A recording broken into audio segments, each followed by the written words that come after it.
tardes. Gracias por estar con nosotros en otra entrega más de Medicina de Cuerpo y Alma, aquí en Canal 19, Cinevisión, como todos los domingos. Y hoy tenemos una invitada muy especial. Tenemos a la doctora Marianela González Díaz, quien es médico, cirujano, dermatólogo y nutriólogo clínico, quien nos disertará a propósito de que el domingo 16 de octubre es el Día Mundial de la Alimentación. Buenas tardes, doctora. Gracias por estar con nosotros una vez más. Buenas tardes, doctor. Gracias por la invitación. Es un placer tenerla aquí con nosotros. Gracias a ustedes. Excusando a la doctora Alba Rodríguez, también su colega de profesión, que han tenido problemas personales. Así que estaremos nosotros. ¿Qué se celebra este Día Mundial de la Alimentación, doctora? Bueno, doctor, cada 16 de octubre se celebra el Día Mundial de la Alimentación. ¿Y esto por qué se celebra? Porque el 5 de diciembre del 1980 se acuñó el Día Mundial de la Alimentación en objetivo primario la erradicación del hambre a nivel mundial. Ok. Y ese mismo año, de 1945, el 16 de octubre, se fundó la organización FAO, que tiene que ver con alimentación y agricultura de las Naciones Unidas. Ok, eso es muy interesante. Y se trazaron algunas perspectivas, algunas proyecciones para esto. ¿Cuál es la finalidad? Porque todos estos temas están ya internacionalizados. Sí, correcto. ¿Cuál es la perspectiva? ¿Cuál es el...? Bueno, el eslogan de celebrarse el Día Mundial de la Alimentación se basa en la erradicación del hambre a nivel mundial, pero también en que las personas tengan todas acceso a la alimentación como un derecho fundamental humano, que las personas tengan acceso a los alimentos a nivel mundial y de esa manera poder erradicar esa brecha que existe en cuanto a accesibilidad, inocuidad y asequibilidad de los alimentos. Sí, sí, y yo supongo que no solamente de que se pueda comer, de satisfacer el apetito, el hambre, y que nadie pase hambre, sino también tener y llevar a cabo todos los requerimientos nutritivos de vitaminas, de proteínas, de fibra, de carbohidratos, de grasas esenciales, todo eso. Sí, es correcto. De manera que se estima que para este año 673 millones de personas en algún momento han pasado hambre, aproximadamente un 8.2%, que ahora mismo ha ido disminuyendo si comparamos desde el año 2019 con la pandemia, 2022 hasta el 2024 era un poco más alta la tasa, aproximadamente de 8.9%. Sí. Hoy día hablamos de 8.2%. Más sin embargo, en regiones como África sigue siendo muy elevada la tasa de personas que padecen hambre y que también padecen o mueren por una afectación de no acceso a alimento. Sí, por eso es que hoy se habla tanto de la seguridad alimenticia y de los commodities alimentarios, trigo. Correcto. Bueno, oí que la industria cervecera, por ejemplo, se había afectado por la guerra de Ucrania, porque Ucrania es el principal proveedor de trigo y cebada para la fabricación de la cerveza. Sí. Así es, eso es correcto. Realmente hay varios factores que inciden en la inseguridad hacia los alimentos por las personas.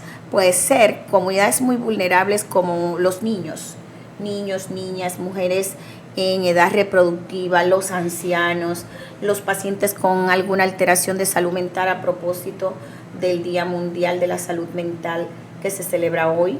También son personas que en algún momento van a tener inseguridad alimentaria y es por eso que se aúna esfuerzo y para el año 2030 se prevé como un objetivo de ese año la eliminación del hambre a nivel mundial. Esperemos que sea posible. Que sea posible, claro que sí. Y mire ahora mismo también el problema de Gaza, que está, vamos a decir, situada, Sí. está rodeada, y ese problema de esa guerra, hay mucha hambre, de los Sí. niños principalmente. Sí. Sí, sí. Realmente UNICEF en esas campañas de protección hacia la niñez, uno de sus programas es la seguridad alimentaria, que las guerras propician el hambre, La inseguridad alimentaria. los trastornos climáticos, los efectos invernaderos, los terremotos, las sequías, van a ser factores predisponentes a que en el mundo tengamos hambre. Y también las inundaciones, las lluvias copiosas también dañan los cultivos. Afectan los animales de ganado y esas cosas, y eso lleva al hambre, a una disminución de la producción. Así es.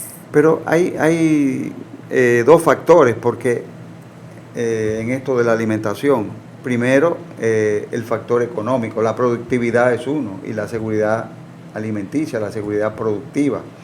La producción y el problema económico de las personas también, Sí, porque sí. usted puede ser un experto en saber qué comer, y si no tiene dinero no puede comer. Así es. Nadie le va a venir a traer un plato de comida. Sí, correcto. Dentro de esos factores que inciden en la inseguridad alimentaria, uno de ellos es la parte económica.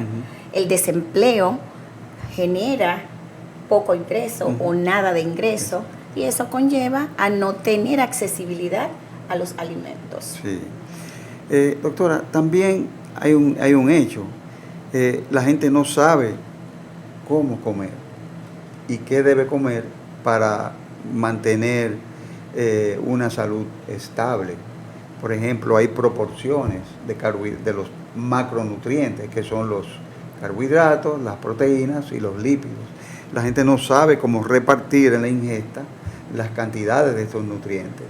Y también existe mucha desinformación, mucha falta de conocimiento de cómo comer en la población en general, sobre todo en los estratos más bajos, porque tienen que comer lo que es más barato.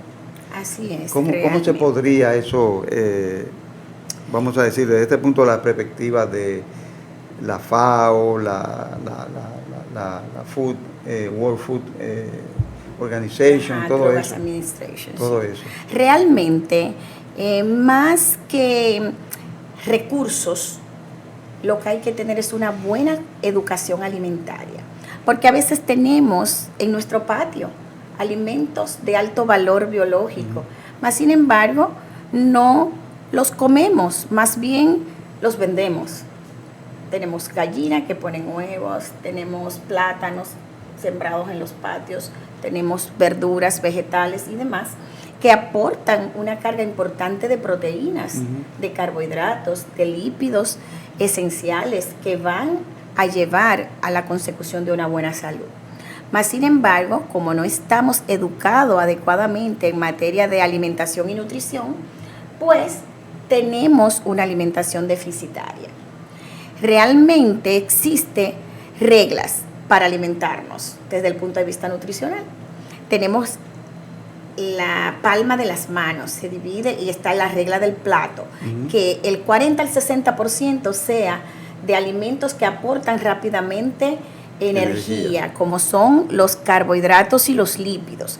Pero los lípidos tienen un apartado de importancia, y es que hay que controlarlos porque una parte de ellos son saturados y están muy relacionados con las enfermedades crónicas no transmisibles. Y se estila que de el 20 al 30% sea lípidos y las proteínas de un 16 a un 20%.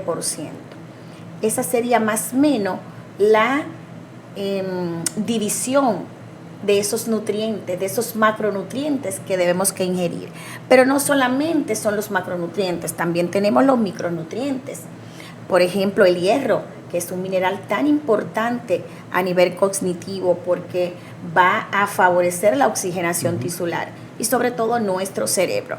Y en este caso entonces es educar adecuadamente a la población cómo debe comer y las porciones en que deben ingerir esos nutrientes para mantener una buena salud. Hipócrates decía que tu alimento sea tu medicamento, tu medicina. Porque a medida que tengamos una alimentación adecuada, equilibrada y en porciones que satisfagan las necesidades de edad, peso, talla, actividad física, vamos a mantener la salud. Sí, sí, sí. Y usted bien ha dicho que con la palma de la mano se miden las raciones. Y también veo de que los alimentos más ricos en nutrientes son alimentos caros. Por ejemplo, las nueces son carísimas. La fuente de proteínas magras, muy buenas, el salmón, la carne, pescado, todo eso son muy caros también. Pero mirando, por ejemplo, lo que comemos los dominicanos, la famosa bandera, el arroz, la habichuela, la carne, con un poco de ensalada y algún víver, lo que se llama plátano amarillo vulgarmente, ¿no? Popularmente, cumple con los requerimientos de las proporciones. Sí. Desde el punto de vista de porciones, claro que sí. Tiene arroz para carbohidratos, energía rápida, tiene carnes, fuente de proteínas, tiene las habichuelas, los guandules, los garbanzos, fuente de proteína también, fuente de hierro. Y obviamente la ensalada, que nos aporta allí los antioxidantes, vitaminas y minerales. Pero ¿qué pasa? Que todo aquello debe medirse en función a los requerimientos de cada individuo, al peso, a la edad, a la talla, a las comorbilidades que presenta ese individuo o enfermedades. Entonces, a partir de ahí se estructura una dieta equilibrada y balanceada para cada individuo. Bien, y también hay una forma de calcular cuántas calorías debe consumir una persona en el día. Hay, por ejemplo, tantas calorías de carbohidratos por kilogramo o libra de peso. Claro que sí. Hay una fórmula, por ejemplo, usted debe ingerir por kilogramo de peso corporal por día de proteína, si usted es un adulto joven, de 0.75 a 1 gramo por kilo de peso corporal por día. Eso llevándolo a la práctica, por ejemplo, si usted pesa 70 kilogramos, le corresponde, si vamos al extremo superior, 1 gramo. Te tendría que ingerir 70 gramos de proteína. Eso por el peso, pero si usted es un deportista de alto rendimiento, los requerimientos aumentan. Por ende, eso va a depender de cada persona y su actividad física también. Lo mismo con los carbohidratos. Vamos a tomar en cuenta la velocidad oxidativa de los mismos, que no debe sobrepasar aproximadamente entre 5 a 7 gramos por kilogramos de peso por hora. ¿Por qué? Porque el excedente de carbohidratos a la larga se almacena como grasa. Sí. Y hoy en día hay una afección muy frecuente que es la hepatopatía no alcohólica crónica. Correcto. O hígado graso. Hígado graso no alcohólico. Que vemos en nuestra práctica que todo el que se hace una sonografía abdominal tiene hígado graso. Hígado graso. O esteatosis hepática grado 1, grado 2, grado 3. Y usted le mide su colesterol y le hace un perfil de lípido, está más o menos aceptablemente normal. Sí, porque tiene mucho que ver con la alimentación. Entonces muchas veces decimos, somos lo que comemos, y hasta cierto punto es real, porque la alimentación, a través de ella podemos mantener la salud, pero también podemos perjudicarlas. Hoy día es tan importante que la gente cree conciencia sobre la alimentación, porque la mayoría de enfermedades crónicas no transmisibles está relacionada por estilo de vida. Y dentro del estilo de vida está la alimentación. Claro. Y entonces hay que ir a hacerse una prueba que no la cubren los seguros, que es carísima, que es el FibroScan. El famoso FibroScan, que no la cubren los seguros y que es carísima. Y eso nos dice el grado de afección de verdad del hígado. Sí, correctamente. Sonográficamente nos pueden decir 1, 2, 3, esteatosis hepática grado 1, grado 2, grado 3, pero el riesgo que usted tiene de desarrollar una cirrosis hepática no alcohólica es mediante el FibroScan. Bueno, y ahora una pregunta, doctora. Sabemos que la doctora Marianela González Díaz es médico cirujano dermatólogo, pero ¿qué le hizo también embarcarse en la nutriología clínica? Bueno, esa es una pregunta interesante. Resulta que desde mi formación como médico en mis inicios, tuve la oportunidad de ser monitor de ciencias básicas. Y esa ciencia básica es bioquímica. Y la bioquímica, como estudia todo lo concerniente al metabolismo, también va inherentemente ligada a lo que es el metabolismo de nutrientes, lípidos, carbohidratos, proteínas, vitaminas, minerales. Y luego, cuando ya me gradué, dije, bueno, sería interesante hacer una maestría en nutrición. Y me embarqué en eso y ahora estoy en el doctorado en nutrición. Wow, qué bien. ¿Y le ha servido mucho eso como dermatóloga? Claro que sí, porque hay muchas patologías, ya sean por déficit o por exceso, que alteran la piel. Por ejemplo, si tengo un déficit de nutrientes, vitaminas, minerales, están asociadas a alteraciones nutricionales. Y uno de los signos muy importantes que vemos diariamente es cuando tenemos un déficit de hierro a nivel ungueal, vemos esa uña cóncava, que es lo que se llama coiloniquia por déficit de hierro, pero también vemos a nivel de mucosa el déficit de niacina, la glositis por déficit de vitaminas del complejo B, especialmente la riboflavina, las estomatitis angulares aquí en las comisuras labiales. O sea que la nutrición es el pilar más importante a tomar en cuenta. ¿Por qué? No existe ninguna patología, doctor, que no esté asociada a una alteración de la nutrición, ya sea por defecto o por exceso. Y aquella patología que no está inherentemente ligada, que tiene otras, como estas patologías emergentes hoy día, entonces podemos decir que esas patologías también de alguna manera alteran el metabolismo y que ese metabolismo alterado va a dar como resultado a trastornos que inciden en una buena nutrición, como por ejemplo la obesidad, como por ejemplo tenemos hoy día algunas alteraciones que conllevan a mejorar el estado nutricional. Por ejemplo, los pacientes bariátricos necesitan un nutriólogo de cabecera porque es contra natura. Esa anastomosis intestinal requiere una asistencia nutricional para recuperarse. Es completamente indispensable. Los fármacos para metabolizarse, si usted no tiene una concentración óptima de proteína, especialmente albúmina, no se transportan ni se metabolizan. Sí. Bueno, vamos a seguir luego de la pausa con la doctora Marianela González Díaz, esta interesante entrevista. Luego de la pausa, siga con nosotros.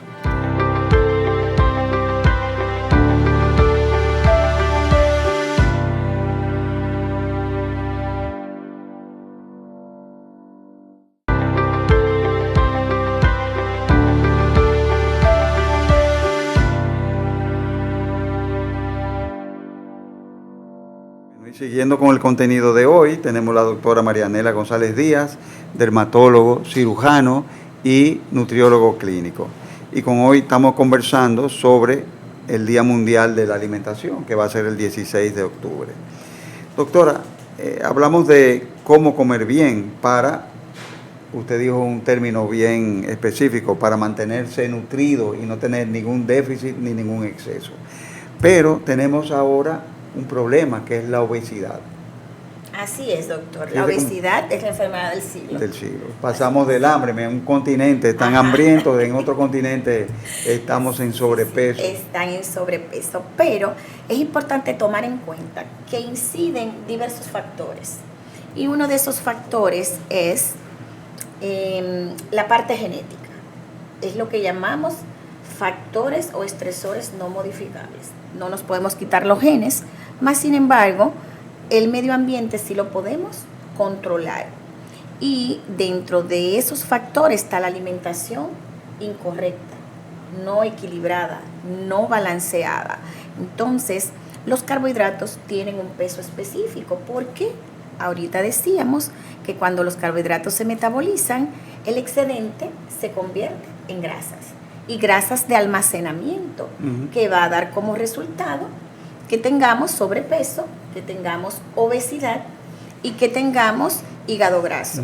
Pero además, esa obesidad incide en enfermedades crónicas no transmisibles, aumento de tensión arterial, enfermedades cardiovasculares, diabetes por resistencia insulínica y entre otras tantas que está ligado a ese fenómeno de obesidad. Sí, y eso es un problema de verdad, la resistencia a la insulina, porque eso es lo que hace que uno engorde más. Sí. La insulina es una hormona, anabólico. un anabólico.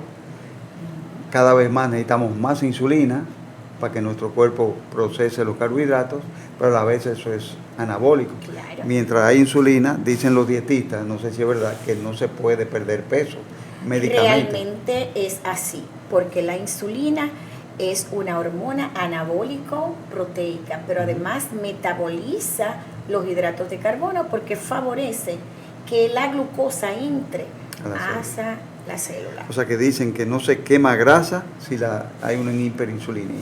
Claro, hay que primero valorar al paciente desde el punto de vista metabólico y ya entonces luego empezar los planes terapéuticos a base de lo que conocemos como dietas asistidas que son personalizadas para cada paciente. No lo que vemos en revistas, en diferentes medios, sino que cada paciente es individual. Hay que individualizar el paciente para así instaurar un plan dietético para cualquier comorbilidad. Existe un tema muy interesante que se lo voy a plantear. Usted sabe que unos científicos en la Universidad de California y un científico japonés que definió la autofagia, que le dieron el premio Nobel por eso, que dice que pasar hambre con una alimentación óptima, adecuada, prolonga la vida. Entonces, pensando yo en esas dietas que hay, que la gente tiene que comer cada 4 horas. Y por otro lado, el extremo de que hagamos una sola comida al día, que hagamos ayuno prolongado. Sí, realmente hay posiciones encontradas, porque desde el punto de vista de nutrición y metabolismo, realmente el periodo absortivo entre una comida y otra son de 2 a 4 horas. De 2 a 4 horas ya hay que volver a ingerir alimentos. Eso es lo metabólico. Pero está esta otra parte que usted plantea de esos ayunos prolongados para meter a la célula en deprivación de alimentos y de esa manera entonces favorecer a la salud.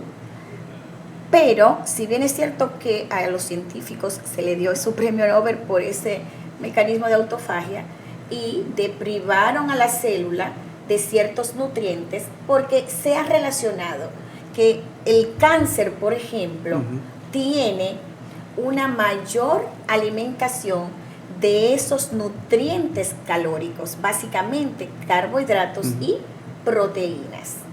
Y en base a esa mirada es que la célula, cuando la ponemos en restricción calórica, es menos probable que las enfermedades crónicas no transmisibles se presenten por ese lado.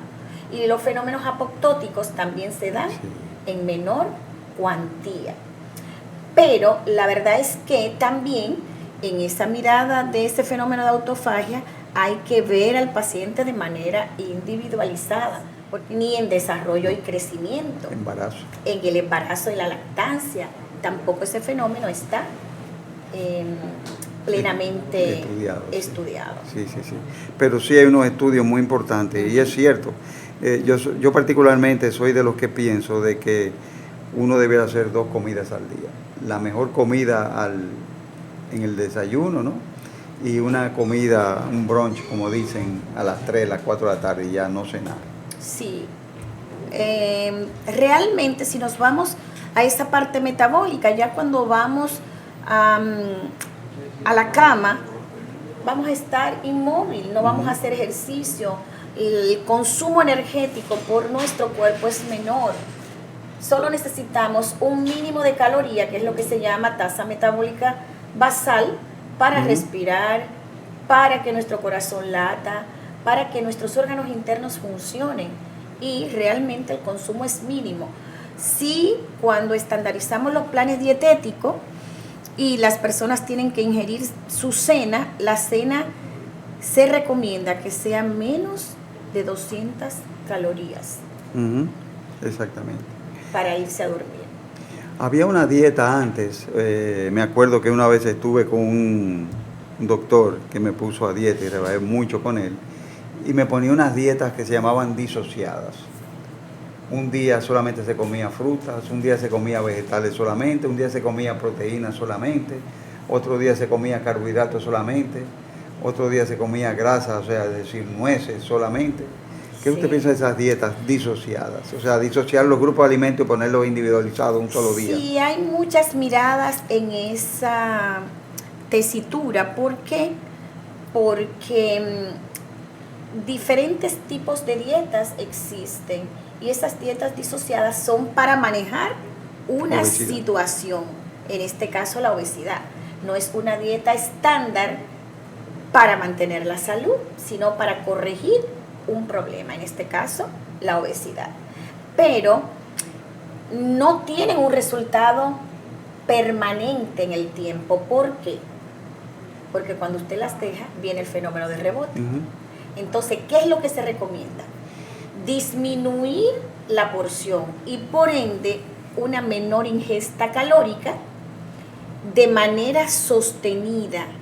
Por eso se recomiendan de 4, 5 a 6 comidas, porciones pequeñas, acompañadas de ejercicios, acompañadas de higiene del sueño, y si existe alguna situación que permeabilice lo que conocemos hoy como microbiota intestinal, corregirla.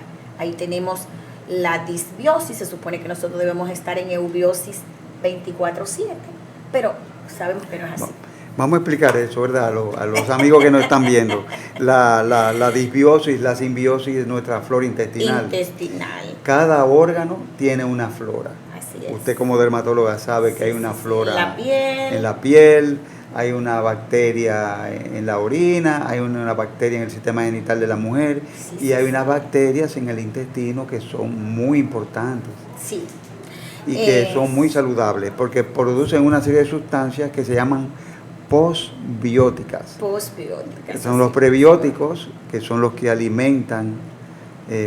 Los prebióticos son las fibras que alimentan esas bacterias, los probióticos son esa bacteria en sí misma y los probióticos son una serie de sustancias que se liberan a partir de ellas. Muy importante, los ácidos grasos de cadena media, como el ácido butírico y el propiónico, que luchan contra el cáncer de colon. Claro. Es muy importante.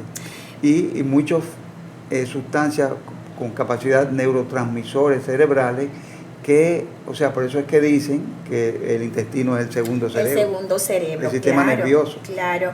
O sea, cuando nos referimos a microbiota, que antes la llamábamos como saprófita, que no son más que una serie de microorganismos que los tenemos de manera natural, que no son dañinos en nuestro organismo, sino que favorecen a cada uno de los tejidos donde están presentes.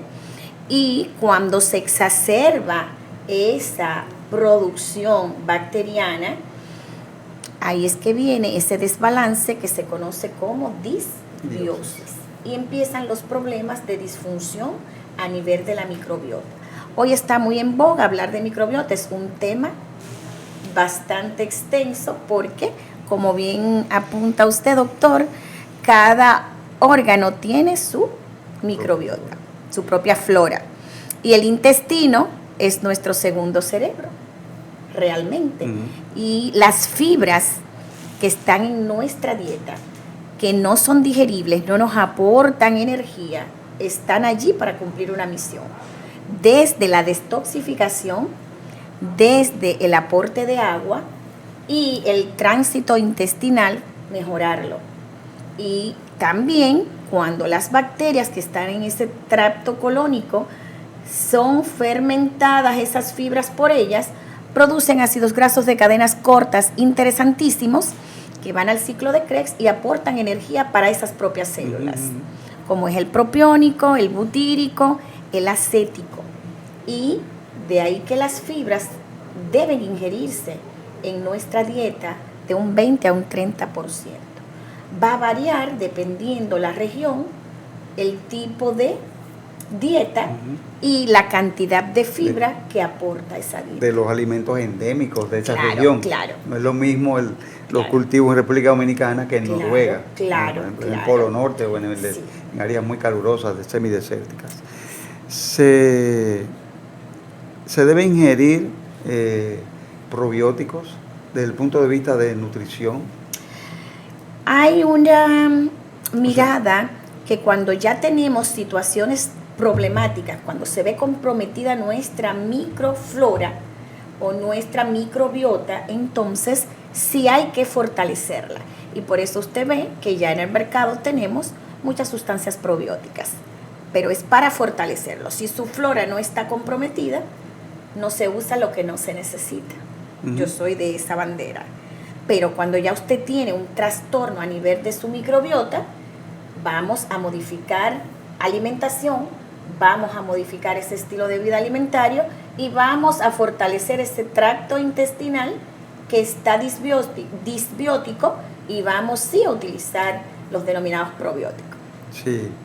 Hay otra sustancia en los vegetales, sobre todo en la papa, en el plátano verde, sin madurar, que se llama almidón no digerible. Sí, correcto. Incluso, por ejemplo, se le agrega eso a las pastas, por ejemplo, y a muchas comidas, y cuando se pone en la nevera, se forma un azúcar que no es digerible, creo que se llama azúcar reverso o azúcar invertido. Sí. Y cuando uno lo come, ha perdido el 40% del valor de ese alimento como carbohidrato y se transforma en almidón no digerible. Sí, por ejemplo, la denominada azúcar invertida o invertosa es la misma sacarosa, pero esa sacarosa sí es digerible, porque es un carbohidrato digerible, pero las dextrinas y otros carbohidratos no digeribles son los denominados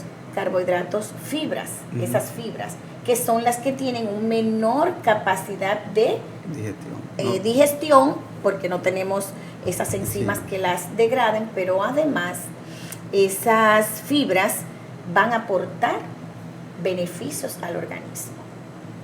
El plátano tiene bastante almidón, pero también tiene fibra. Tiene los taninos, que es un tipo de fibras. Sin embargo, las leguminosas también tienen fibras. Muchas fibras. Pero también tienen fibras la mayoría de verduras que ingerimos. Esas fibras tienen otra misión, que no es darnos energía ni glucosa, por ejemplo, que es la fuente primaria, pero sí nos van a aportar todo ese beneficio que sabemos, sobre todo disminuir la probabilidad de que se presente alteraciones como se llama cáncer de colon. Ya me acordé del término, almidón resistente. Las fibras. Las fibras, sí.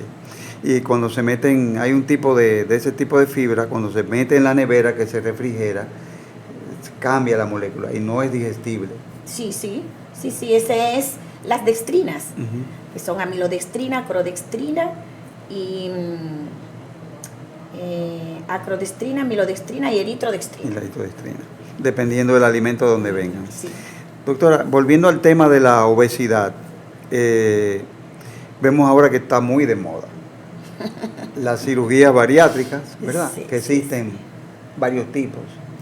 Y los medicamentos nuevos, que se llaman el Ozempic. La semaglutida, es el Ozempic, y también hay una nueva que trabaja por un doble mecanismo de acción que se llama la tirzapatide. Eso es un derivado de los GLP-1. Que se usaron inicialmente para tratamiento por la diabetes mellitus, diabetes tipo 2, y ahora están usando más para combatir la obesidad. ¿Cuál es el mecanismo de acción de esos medicamentos? Sobre todo del semaglutide, del Ozempic, que fue el primero. Son agonistas del glucagón. Sí, son antagonistas del glucagón, que es una sustancia hiperglicemiante, es una hormona que produce el páncreas.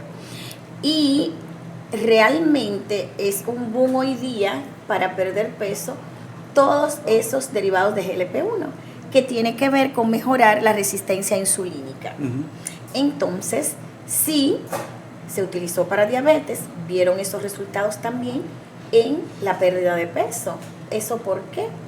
Porque si disminuyo la resistencia insulínica, la glicemia se va a controlar y obviamente las personas empiezan a perder peso. Pero también tienen sus efectos negativos. Ujú. Sí, sí, sí. Sí, también tienen sus efectos negativos. Y se describe ya hoy día la cara de los Ozempic, porque la gente pierde demasiado peso y se torna caquético. Y tiene sus efectos secundarios también hacia otros órganos, Exacto. sobre todo órganos como el corazón y como el riñón. Pero la cirugía bariátrica, es mi punto, está de mucho tiempo atrás en boga para manejar la obesidad mórbida. Pero ¿qué es lo que ha pasado? Que la gente la ha relajado. Es lo que he visto. Cualquier persona que no se sienta conforme con cualquier peso va a una cirugía bariátrica o va a Ozempic. Eso es dañino porque va a tener complicaciones. Sí. Sin embargo, las personas que requieren per se una cirugía bariátrica son personas que tienen un índice de masa corporal por encima de 40. Ya estamos hablando de una obesidad mórbida que repercute a todos los niveles de nuestro organismo. Pero también esta cirugía es contra natura. Exactamente. Es contra natura, es modificar todo lo que es natural y eso va a traer consigo trastornos de la alimentación, de la absorción, de la metabolización de nutrientes. Por eso usted va a ver que muchas de esas personas van a necesitar el apoyo nutricional y la suplementación, porque muchas de esas sustancias no van a estar deficitarias. Sí. Bueno, esto es muy interesante, pero tenemos que hacer una pausa comercial y luego de la pausa volvimos con la doctora Marianela González Díaz. Seguirá hablando de estos temas. Siga con nosotros.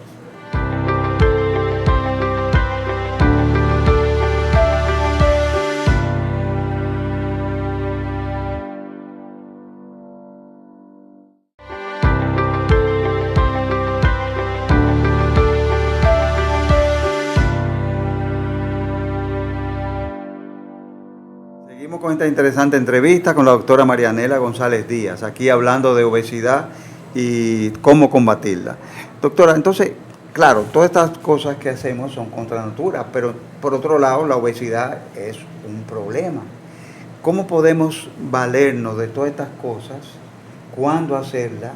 ¿Y qué hacemos ya cuando llegamos al punto donde queremos llegar en cuestiones de peso? Seguimos con la semaglutide, con la tirzepatide. ¿Qué debemos hacer? ¿Qué usted aconseja? En ese sentido, doctor, lo interesante es ver al paciente como un todo, en su conjunto, no de manera aislada, sino una buena evaluación por su médico de cabecera y que luego se derive, si requiere una cirugía bariátrica, al cirujano bariátrico, que se haga acompañar del psiquiatra, porque acuérdese que hay un componente también psíquico importante, porque los alimentos en muchas ocasiones cuando estamos en alteraciones psíquicas como la ansiedad, como la depresión, podemos acudir a los alimentos como una forma de calmarnos, de saciedad. Entonces, es importante evaluar al paciente de manera adecuada por el cirujano bariátrico, por el nutriólogo, por el psiquiatra, si lo que requiere es una cirugía bariátrica, y darle el seguimiento y el acompañamiento necesario hasta que el paciente entonces pueda resolver su tema de peso. Pero eso no es estático. Si el paciente rompe a comer nueva vez, claro, va a ganar peso. El famoso síndrome del yo-yo. Ya bajo, ya subo. Entonces, ese tipo de intervención no es para todo el mundo. Ese tipo de intervención tiene especificaciones importantes. Si un paciente no va a asumir con responsabilidad ese tipo de intervención, es mejor que no lo haga. A pesar de que el sobrepeso pone en riesgo la vida del paciente. Claro está. Por ejemplo, la apnea del sueño. Un paciente con parada respiratoria puede hacer un paro cardiorrespiratorio en la noche y ahí ya Es una muerte súbita. súbita. Entonces, son todos estos factores que hay que tomar en cuenta para ir a la intervención con seguridad. Usted no es pediatra, pero me viene a la memoria el síndrome de muerte súbita en niños. Sí. Y pensando ahora que eso podría ser una apnea del sueño muy acentuada en ese tipo de pacientitos pediátricos. Hay muchas causas de la muerte súbita en esa etapa infantil. Dentro de esas causas están las causas cardiovasculares, porque normalmente cuando un niño nace debe hacerse el screening completo, que no hacemos. O sea, por ejemplo, desde que mi niño nació, eso fue a uno, el cardiólogo, no solo el pediatra, el cardiólogo, el nefrólogo, el neurólogo, el de la vista, el oftalmólogo, todos. Por ejemplo, mi niño tiene su proceso de adenoides. Los adenoides, cuando están bien cronificados, dan apnea del sueño, un ronquido importante, y eso puede dar una muerte súbita. Sí. Eso está descrito. Y también la otra parte de todo este problema que hemos hablado es el tipo de vida que llevamos en una sociedad moderna, donde los dos cabezas de familia trabajan. Cómo llegar a la casa y preparar una comida saludable, da mucho trabajo, después un intenso día de trabajo. Entonces, cómo vivir, cómo luchar contra estas cosas y poder llevar una alimentación balanceada sin llegar a la obesidad. Es volver a la senda antigua, doctor, sí. Volver a las bases. Hemos asumido todos los estilos de vida de sociedades desarrolladas. Y por eso, ¿qué vemos? Un mayor riesgo de obesidad. Todos los alimentos están precocidos, todo está industrializado, procesado. Sin embargo, no queremos volver a la senda antigua, a preparar los alimentos como antes, que sí da resultados. Y a tener claro que no es vivir para comer, sino es al revés, comer para vivir. Y tener y llegar a esa etapa final de nuestros días ya con 70, 80 años, octogenario, nonagenario, sí. Pero con calidad de vida. Exactamente. Y otra cosa también en contra que ha destapado esa epidemia de obesidad es los delivery. Usted sabe lo que no hay nada que se pueda comer que no te lo lleven a la puerta. Así es. No hay nada que se pueda comer. Todo. Sí. Y toda la inmediatez, sí. La comida rápida y el bombardeo de la industria. Exacto. De manera, yo digo, premeditada, sobre todo a una población tan vulnerable como la niñez. Yo pienso que la alimentación también se ha patologizado, porque es una cosa de recompensa. Entonces ahí está la dopamina y eso crea una adicción a la comida, a todas esas cosas rápidas. Claro que sí. Por ejemplo, no hay un solo evento que no haya comida. En todos los eventos hay comida. Y comida realmente con un alto índice calórico, sí. Porque usted no ve en las escuelas, es la base, ahí es que tenemos que empezar a trabajar en la educación alimentaria desde la escuela. Ya Chile lo hizo. Chile tiene nutrición en su programa escolar. En los países nórdicos, en Japón, tienen granjas que enseñan a los niños a cultivar tomate, frutas. Sí, por ejemplo, Japón, yo hice un programa con ellos y los denominados cultivos hidropónicos, y hacer los huertos, las hortalizas y las denominadas cooperativas escolares. Las cooperativas escolares, y en eso está envuelto los países de Sudamérica, está Bolivia, está Brasil, está Argentina, Colombia, porque los pilotos se hicieron con ellos, donde en las escuelas existen las denominadas cooperativas alimentarias, donde los padres de familia cultivan y llevan sus cultivos a la escuela, a esa cooperativa, y ahí entonces se hacen como el trueque de antes, intercambios de alimentos. Sí, y ahí está la alimentación. Y ahí está la alimentación de las familias. Y existen reglas, por ejemplo, la SAN, la Seguridad Alimentaria a nivel nacional. Ahora sí ya tenemos todo eso, no tenemos una ley per se de alimentación y nutrición, pero sí se está trabajando en ese sentido. Hay decretos donde la seguridad alimentaria debe ser una norma en este país. Además, el desarrollo de los pueblos se mide por ¿cuáles pilares? Alimentación, número 1. Salud, cultura y escuela. Uh-huh. Si esas 3 patas están flojas, hay problema. Hay problema. Bueno, muy interesante, doctor, todo esto de la nutrición. Ya vemos cómo repercute todo lo que comemos en nuestra vida, en nuestra sociedad. Y nada, darle las gracias, doctora Marianela González Díaz, quien es dermatólogo, cirujano y nutriólogo clínico, aunque no la hemos hecho expresar como dermatóloga, pero sí como nutrióloga clínica, que es muy interesante. Y ella maneja y le gusta muy bien ese tema. Así que muchas gracias, ha sido un placer estar con nosotros. A usted, doctor, por la invitación. Estamos a la orden. Gracias, espero que vuelva pronto. Amén. Y a ustedes, queridos amigos, muchas gracias por estar con nosotros otra vez, aquí en Medicina de Cuerpo y Alma, en Cinevisión, Canal 19, como todos los domingos. Gracias y hasta la próxima.